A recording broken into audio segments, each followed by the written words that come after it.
Welcome back to coding express. গত পর্বে আমরা ইউজারের ইমেজ আপলোডের যে কাজটি ছিল সেই টাস্কটি আমরা কমপ্লিট করেছিলাম। আজ আমরা দেখাবো যে আমাদের ড্যাশবোর্ডে ইউজারের একটা লিস্ট থাকবে, সেখানে আমাদের সিস্টেমে যত ইউজার আছে সকল ইউজারের লিস্টটি সেখানে থাকবে। এটা আমরা দেখাবো, সেটা দেখানোর জন্য আমরা ড্যাশবোর্ডে লগ ইন করে নিলাম। লগ ইন করে এখানে সাইড বার মেনুতে যে দেখতে পাচ্ছেন যে ইউজার্স, সেই ইউজার্স মেনুতে যখন আমরা ক্লিক করব এখানে একটি টেবিল আসবে। সেই টেবিলে ইউজারের সকল ইনফরমেশনগুলো আমরা এখানে দেখতে পাবো। তো সেটা করার জন্য আমাদের একটি ব্লেড ফাইল তৈরি করতে হবে, একটি কম্পোনেন্ট তৈরি করতে হবে Vue.js এর। সেই Vue.js এর কম্পোনেন্টে একটি এপিআই কল করতে হবে, সেখানে আমরা ডাটাটি দেখাবো। তো শুরু করার আগে যারা এখন আমাদের চ্যানেলটি সাবস্ক্রাইব করেননি অবশ্যই আমাদের চ্যানেলটি সাবস্ক্রাইব করবেন। আমরা সরাসরি কোডে চলে যাচ্ছি। কোডে এসে রিসোর্সের ভিতরে ফার্স্ট ভিউসের ভিতরে আমরা একটি ব্লেড ফাইল তৈরি করব। আমি এখান থেকে একটি ব্লেড ফাইল কপি করে নিচ্ছি ড্যাশবোর্ডে। কপি করে এখানে আমি ব্লেড ফাইলের নাম দিব ইউজার্সের ভিতরে আমাদের এখানে কোনো কিছু থাকবে না, আপাতত কম্পোনেন্ট। আমি আপাতত এখানে একটি h1 ট্যাগের ভিতরে দিয়ে দিচ্ছি ইউজার্স, জাস্ট বোঝার জন্য। এখন আমরা একটি কন্ট্রোলার তৈরি করব, সেই কন্ট্রোলারের ভিতরেই আমাদের এই ফাইলটি লোড করব। কন্ট্রোলার্সে যাব। কন্ট্রোলার্সে অলরেডি আমাদের ড্যাশবোর্ড কন্ট্রোলার আছে, আমরা ড্যাশবোর্ড কন্ট্রোলারেই এই ব্লেডটি ভিউ করব একটি মেথড ক্রিয়েট করে। তো আমি এখানে একটি মেথড ক্রিয়েট করতেছি, পাবলিক ফাংশন ইউজার্স নামে একটি মেথড ক্রিয়েট করলাম এবং এর ভিতরে দেব return view dashboard dot users. এখন একটি রাউট তৈরি করব, রাউটস ওয়েব ডট পিএইচপি। এখানে কমেন্টে দিয়ে দিচ্ছি ইউজার্স রাউট, নিচে এসে দিব রাউট। এটা গেট মেথড হবে, যেহেতু আমরা একটি ইউআরএল কল করে দেখতেছি। ইউজার্স ড্যাশবোর্ড কন্ট্রোলারটি আমরা এখানে কল করব। উপর থেকে আমি জাস্ট এটা কপি করে নিচ্ছি, এখানে আমরা জাস্ট চেঞ্জ করে দেব ইউজার্স। এখন আমরা ওয়েব অ্যাপ্লিকেশনে যদি ইউজার্স ইউআরএল কল করি তাহলে আমরা দেখতে পাবো যে আমাদের ওই ইউজার্স নামে যে ব্লেডটি ছিল সেই ব্লেডটি দেখা যাবে। এখানে দেখেন যে আমাদের যে ইউজার ব্লেডের ভিতর আমরা এখানে ইউজার্স দিয়েছিলাম। নেক্সট আমাদের কাজ হবে যে আমরা একটি কম্পোনেন্ট তৈরি করব, সেই কম্পোনেন্টটি ব্লেডের ভিতরে লোড করব। সেটা তৈরি করার জন্য আমরা রিসোর্সের জেএসএ যাব। জেএসএর ভিতরে কম্পোনেন্টসের ভিতরে ড্যাশবোর্ডের ভিতরে এখানে এসে আমরা একটি কম্পোনেন্ট তৈরি করব। এখানে আমি একটি কম্পোনেন্ট তৈরি করতেছি, Vue.js এর কম্পোনেন্ট, ইউজার্স কম্পোনেন্ট। দেন আমি এখানে h1 ট্যাগের ভিতরে দিব ইউজার্স কম্পোনেন্ট। দেন এই কম্পোনেন্টে আমরা আমাদের যে app.js আছে app.js এর ভিতরে লোড করব, গ্লোবালি রেজিস্টার করব। এটা এখান থেকে একটি কপি করে নিলাম, ইউজার্স কম্পোনেন্ট। দেন এখানে এসে দিব ইউজার্স কম্পোনেন্ট। এখন আমরা ইউজার্স কম্পোনেন্টটিকে ব্লেডের ভিতরে লোড করব। আমাদের যে ইউজার্স ব্লেড তৈরি করলাম এই ব্লেডের ভিতরে এসে আমরা এখন দিয়ে দেব ইউজার্স কম্পোনেন্ট। দেন আমরা যদি ফ্রন্ট এন্ডে রিলোড দিই তাহলে আমাদের এই কম্পোনেন্টের ভিতরে যা আমরা দিয়েছি সেটা পেয়ে যাবে। তো সেটা পাওয়ার আগে আমাদের অ্যাট ফার্স্ট যে কাজটি করতে হবে, আমাদের অ্যাপ্লিকেশনটিকে কম্পাইল করতে হবে। কম্পাইল করার জন্য আমরা টার্মিনাল ওপেন করে নিচ্ছি। টার্মিনালে yarn ওয়াস কমান্ডটি দিব, যেহেতু আমরা Vue.js এ কাজ করতেছি, Vue.js এর ভিতরে চেঞ্জেস আনতেছি, এই জন্য আমরা এই কমান্ডটি দিয়ে দিলাম। দিয়ে আমরা এখন এই কম্পোনেন্টের ভিতরে এসে ডাটা নিব। ডাটার ভিতরে আমরা প্রপার্টি ডিফাইন করব, রিটার্ন। এখানে আমরা দিচ্ছি ইউজার্স, এটা একটা অ্যারে, ব্যাকএন্ড থেকে আমাদের অ্যারে আসবে, সেজন্য আমি এটা দিয়ে দিলাম টাইপ হচ্ছে প্রপার্টি টাইপ, এর পাশে দিলাম অ্যারে। এটি কম্পাইল হয়ে গেছে সাকসেসফুলি। এখন আমরা ফ্রন্ট এন্ডে গিয়ে একটি রিফ্রেশ দিয়ে দেখব যে আমাদের এই কম্পোনেন্টটি লোড হচ্ছে কিনা। কম্পোনেন্টটি দেখা যাচ্ছে না, তার কারণ হচ্ছে আমরা ব্রাউজারের ক্যাশটি ক্লিন করিনি। আমরা ব্রাউজারের ক্যাশ ক্লিন করে একটু রিলোড দিব আবার। এখন দেখেন যে আমাদের ইউজার্স যে কম্পোনেন্টটি ছিল সেই কম্পোনেন্টটি লোড হয়ে গেছে। এখন আপনারা যদি ভিউ ডেভস টুলসে যান, ভিউ ডেভ টুলসে আসলেও এখানে দেখতে পাবেন যে ইউজার্স কম্পোনেন্ট, এবং ইউজার্স কম্পোনেন্টের আমি একটি প্রপার্টি ডেটা প্রপার্টি ডিফাইন করছি ইউজার, সেটাও এখানে দেখা যাচ্ছে। কাজ হচ্ছে যে আমরা এখানে ইউজার লিস্টে দেখানোর জন্য আমরা একটি ইউআই তৈরি করব। সেটা তৈরি করার জন্য আমরা এখানে ফার্স্ট একটা ডিভ নিব, ডিভের একটি ক্লাস দিব কন্টেইনার ফ্লুইড দিলাম। এর ভিতরে আমরা একটি h4 ট্যাগ নিচ্ছি, দিয়ে এখানে দিব ইউজার্স। h4 এর একটি ক্লাস আমরা দিব এখানে।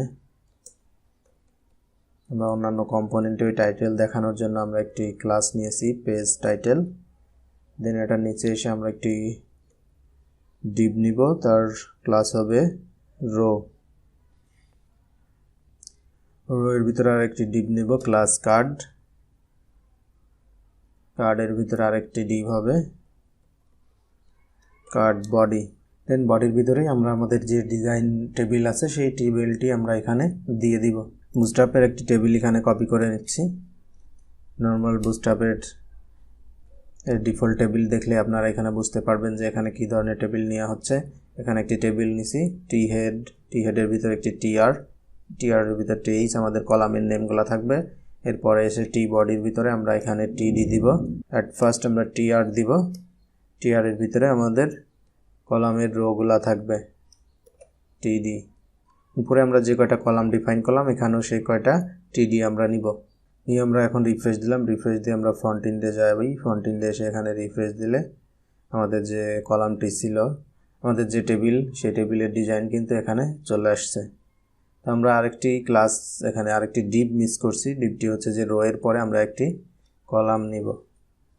Dot call md12 call md12 এর ভিতরেই আমাদের এই পুরা নিচের যে কার্ড ইউজার টেবিল আছে এটি চলে যাবে। এটি দিয়ে এখন আমরা রিফ্রেশ দিচ্ছি। রিফ্রেশ দিলে এখানে আমাদের টেবিলটি পুরা স্পেস জুড়েই এখানে আমাদের টেবিলটি আসতেছে। এবং এখানে আমাদের সাইড বার একটি লিঙ্কও তৈরি করে দিতে হবে। এখানে এই যে লিঙ্ক আছে এখানে হ্যাশ দিয়ে আছে, এটার মধ্যে আমরা আমাদের এই ইউজার যে রাউটটি তৈরি করলাম সেই রাউটটি দিয়ে দিব। সেটার জন্য আমরা সাইড বার কম্পোনেন্টে যাব। সাইড বার কম্পোনেন্টে এসে এখানে যে ইউজার্সের ভিতরে এখানে আমরা দিয়ে দিব /users এবং এখানে আমাদের আইকনও আমরা চেঞ্জ করে দিতে পারি ফা ইউজার্স দিয়ে সেভ দিলাম। এখন রিফ্রেশ দিব। রিফ্রেশ দিয়ে আমরা এখন ইউজার্সে ক্লিক করলে আমাদের এই ইউজার্স কম্পোনেন্টটি লোড হচ্ছে এবং আমরা উপরে ড্যাশবোর্ডের একটি লিঙ্কও অ্যাড করে দিচ্ছি /ড্যাশবোর্ড। এখন আমাদের ইউজার লিস্টে আমরা এখানে একটি এপিআই কল করব। সেই এপিআই কলের মাধ্যমে আমরা এখানে ইউজারের লিস্টটি দেখাবো। তো এপিআই কল করার জন্য আমরা এই ইউজার্স কম্পোনেন্টে মেথডসের ভিতরে একটি মেথড ক্রিয়েট করব। মেথডসের ভিতরে আমরা একটি মেথড তৈরি করতেছি। এখানে আপনাদের মতো করে আপনার নাম দেবেন। ইউজার লিস্ট নামে আমি একটি মেথডের নাম দিচ্ছি। এখানে কল হবে এপিআই axios.post। আপনারা একটা পোস্টও করতে পারেন, আবার গেটও দিতে পারেন। আমি পোস্ট দিচ্ছি। এরপরে এসে এখানে দিব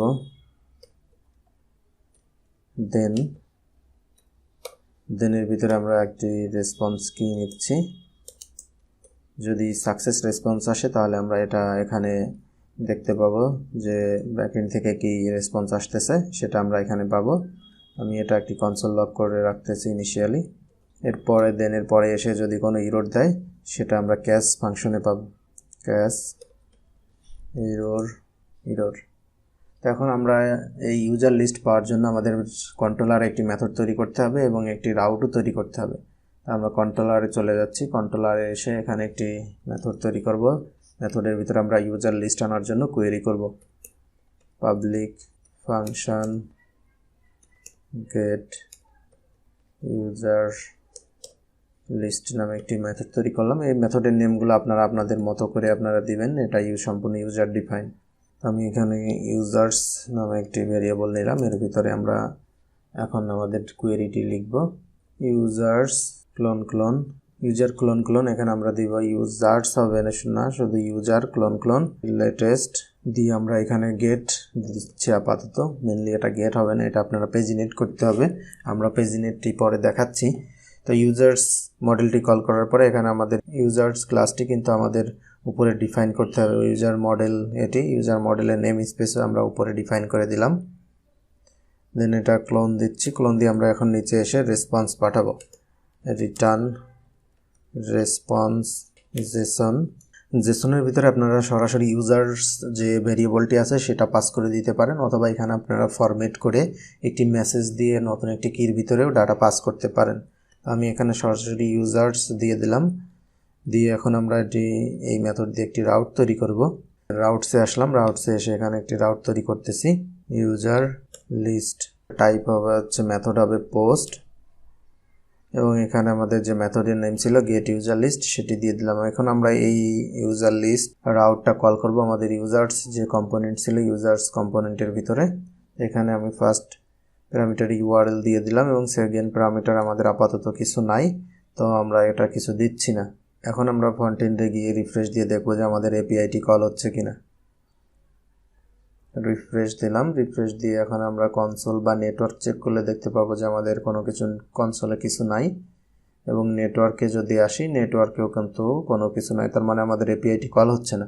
কল না হওয়ার একটা কারণ হচ্ছে আমরা এখানে একটি মেথড তৈরি করছি, বাট এই মেথডটি কিন্তু আমরা কোথাও কল করিনি। তো আমাদের এই কম্পোনেন্টটি যখন লোড হচ্ছে, যখন ক্রিয়েট হচ্ছে বা যখন মাউন্ট হচ্ছে তখন কিন্তু আমাদের এই মেথডটি কল হচ্ছে না। তো আমাদের এই মেথডটি কল করতে হবে। তো এখানে আমরা এই মেথডটি কল করতে পারি ক্রিয়েটেডের ভিতরে অথবা মাউন্টেডের ভিতরে। আমি ক্রিয়েটেডের ভিতরে এটি কল করতেছি। স্পেলিং মিস্টেক, ক্রিয়েটের ভিতরে আমরা এখন আমাদের এই মেথডটি কল করব দিস ডট ইউজার লিস্ট। এই মেথডটি কল করব, তার মানে আমাদের এই কম্পোনেন্টটি যখন লোড হবে ক্রিয়েট হবে তখনই আমাদের এই মেথডটি কল হবে। আমরা ফ্রন্ট এন্ডে গিয়ে আবার রিফ্রেশ দিয়ে দেখব। রিফ্রেশ দিলাম, এখন এখানে আমাদের নেটওয়ার্কে দেখেন যে আমাদের যে এপিআইটি ছিল সেই এপিআইটি কিন্তু কল হয়েছে। আমরা এটাকে দেখি রেসপন্স, এখানে নেটওয়ার্কে দেখলে দেখতে পাবো কি পেলোডে কিছু নাই। প্রিভিউতে আমাদের এখানে কিন্তু ইউজারের লিস্টই চলে আসছে, যে ডাটাবেজে যে ইউজারগুলো ছিল সেই ইউজারগুলো এখানে চলে আসছে। তার মানে আমাদের এপিআইটি এখন কল হচ্ছে। এবং কনসোল লগ যদি দেখি, কনসোল লগেও এখানে আমাদের রেসপন্সের যে 3টা ইউজার দেখছিলাম কনসোল লগেও সেই 3টা ইউজার আসছে। এখন আমাদের কাজ হবে আমরা যে প্রপার্টিটি উপরে ইউজার্স নামে যে প্রপার্টিটি ডিফাইন করলাম সেই প্রপার্টির ভিতরেই আমরা এখন আমাদের যে রেসপন্সে যে ভ্যালুটা পাচ্ছি সেটা আমরা অ্যাসাইন করে দেব। তো রেসপন্স দেন ফাংশনের ভিতরে এসে this users equal to res dot data, data দিচ্ছি কারণ রেসপন্সের ভিতরে ডাটা কি এর ভিতরেই আমাদের ভ্যালুগুলো আছে, এই জন্য আমি এখানে ডাটা দিয়ে দিলাম। দেন এটা সেভ দেব। সেভ দিয়ে এখন আমাদের কাজ হবে উপরে আমাদের কম্পোনেন্টের যে টেবিল ছিল সেই টেবিলের ভিতরে এটা আমরা লোড করব, টেবিলের ভিতরে আমরা এটা প্রিন্ট করব। তো সেটা প্রিন্ট করার জন্য আমরা জানি যে ব্লেডের ভিতরে লুপ চালিয়ে অ্যারে প্রিন্ট করতে হয়। তো আমরা ভিউজে এসেও সেটা লুপ চালাবো।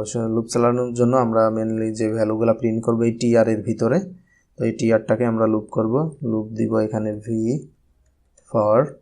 ফর এর ভিতরে দিব হচ্ছে ইউজার ইন, আমাদের যে ভেরিয়েবলটি ছিল প্রপার্টিটি ছিল ইউজার্স। দেন আমরা এবার নিচে এসে এখানে আমাদের টিডির ভিতরে আমরা ভ্যালু প্রিন্ট করব। তো এট ফার্স্ট আমরা একটা আইডি দিব ইউজার ডট আইডি, এরপরে আমরা এখানে নাম প্রিন্ট করব ইউজার ডট নেম,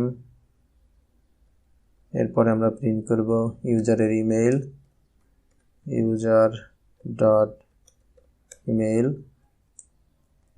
এবং নিচে এসে আমরা একটি ডেট প্রিন্ট করব। কোন ডেটে সে ক্রিয়েট হয়েছে সেই ডেটটা আমরা এখানে দিতে পারি। এটা আপনাদের উপর ডিপেন্ড করে, আপনারা দিবেন যদি ইচ্ছা হয় দিবেন, না হলে অন্য কিছু আপনারা এখানে দিতে পারেন। আমি জাস্ট এগুলার এক্সাম্পল দেখাচ্ছি। ক্রিয়েটেড আন্ডারস্কোর অ্যাড, আমি এটা সেভ দিলাম। সেভ দিয়ে এখন ফ্রন্ট এন্ডে গিয়ে দেখব যে আমাদের এখানে কোনো রেকর্ড আসছে কিনা, কোনো রেকর্ড দেখাচ্ছে কিনা। হ্যাঁ, আমাদের এখানে কিন্তু রেকর্ড দেখাচ্ছে।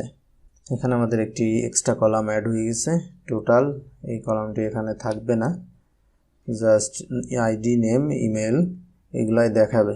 এখানে আমাদের এই লিস্টটি দেখাচ্ছে। আপনারা চাইলে এই কোয়েরির ভিতরে এখানে আরও অ্যাড করে দিতে পারেন যে ইউজার কতগুলা লিঙ্ক তৈরি করছে, কতগুলা ইউআরএল শর্ট করছে, সেগুলো আপনারা কিন্তু এখানে কোয়েরির মাধ্যমে দিতে পারেন। এখানে আমি আরেকটি কোয়েরি অ্যাড করে দিচ্ছি, সেটা হচ্ছে আমাদের অ্যাডমিন যে ইউজার সেই অ্যাডমিন ইউজারের লিস্টটিও কিন্তু এখানে দেখাচ্ছে। তো আপনারা জাস্ট কোয়েরিতে একটা চেঞ্জ করে দিতে পারেন। মনে করেন যে আপনারা অ্যাডমিনকে ইউজারের লিস্টে দেখাবেন না, সেই জন্য মেথডে এসে এখানে দিবেন ওয়্যার দিয়ে আমাদের ডাটাবেজে একটি ইউজারের টাইপ ছিল, সেই টাইপটি যদি লক্ষ্য করেন ডাটাবেজে সেখানে দেখেন যে টাইপ হচ্ছে 0। আমাদের যে মেন অ্যাডমিন তার টাইপ হবে হচ্ছে 1, আমরা এখানে 1 দিয়ে দিলাম। ম্যানুয়ালি দিচ্ছি, এটা মেনলি ম্যানুয়ালি হবে না, আমি আপাতত ম্যানুয়ালি দিয়ে কোয়েরি করে দেখাচ্ছি যে যাদের টাইপ হচ্ছে আপনার অনলি 0 শুধু তারাই এই ইউজার লিস্টে শো করবে। যদি আপনারা এটা চান তো সেটা এখানে করতে পারেন। তো আমি এখানে দেখাচ্ছি টাইপ কমা দিয়ে এখানে দিয়ে দিচ্ছি 0, যাদের টাইপ হচ্ছে 0 শুধু তারা এখানে আসবে। তো আমি এখানে রিফ্রেশ দিয়ে দেখাচ্ছি যে এখন কয়টা ইউজার আসে। এখন কিন্তু দেখেন যে দুইটা ইউজার আসতেছে, যার টাইপ 1 সে কিন্তু আর এখানে দেখাচ্ছে না। আই হোপ আপনারা বুঝতে পারছেন যে কিভাবে একটি ইউজারের লিস্ট তৈরি করবেন, কন্ট্রোলার একটি কোয়েরি করবেন ডাটাবেস থেকে, সেই কোয়েরি রেজাল্টটা এনে লারাভেল ভিউজেস এর মাধ্যমে এপিআই কল করে সেটা কিভাবে ভিউজেস এর ভিতরে প্রিন্ট করবেন। তো যদি ভিডিওটি ভালো লাগে অবশ্যই লাইক, কমেন্ট, শেয়ার দিবেন এবং চ্যানেলটি অবশ্যই সাবস্ক্রাইব করবেন।